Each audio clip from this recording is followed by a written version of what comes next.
Texas Governor Greg Abbott has ordered the deployment of more than 5,000 Texas National Guard troops and 2,000 state police in response to anti-ICE protests in the state. The order came ahead of demonstrations happening today as part of the No Kings movement that we've been talking about. A local North Texas NPR station reports there are at least 64 protests planned in Ruby Red, Texas alone. Some of the Texas troops were already seen at a protest on Wednesday. You see them there on your screen. That's in downtown San Antonio. Joining us now to discuss is San Antonio Mayor-elect Gina Ortiz Jones. She's also a former undersecretary of the Air Force and an Iraq war veteran. Mayor-elect, first, thank you for your service and thank you for coming on. I want to get your response to this sound from your governor, and we'll hear it now and get your response on the other side. What is the crossing line in protest?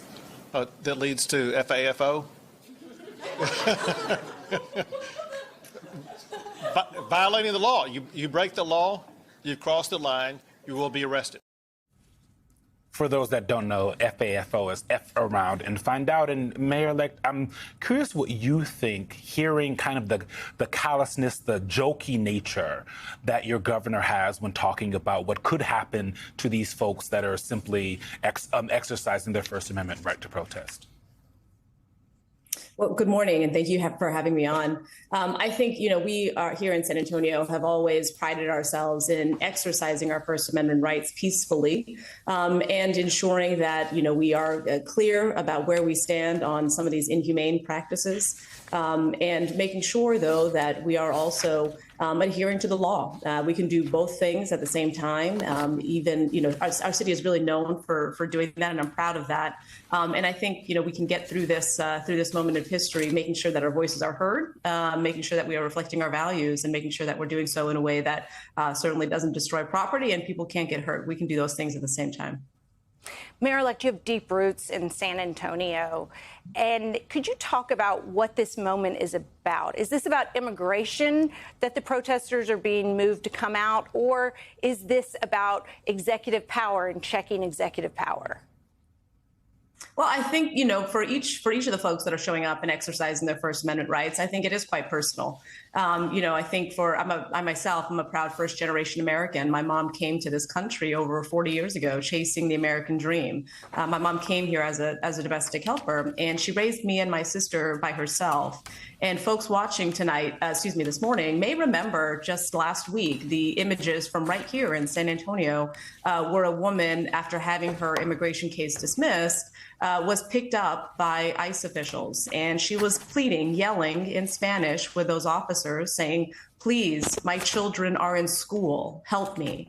And so, the first thing I thought about when I heard her pleading in that way, one, this is inhumane, this is so un-American, but also, if she is in fact the sole caretaker for those children, who now is going to take care of the kids, right? What's going to happen to those kids? Now, what has to happen to these families? And again, these are people that are following the law, right? They're showing up for their court date and doing what they need to do to remain in this country legally. And so I think this is a very personal moment for a lot of folks. I mean, again, I'm also, as mentioned, an Air Force veteran, Iraq war veteran. I served as the Undersecretary of the Air Force. So I also know the moment in time that we're in where we think about the importance of upholding the oath to the Constitution and making sure our values as our actions, rather, as a country are in line with our values and those values that make us so special throughout the world.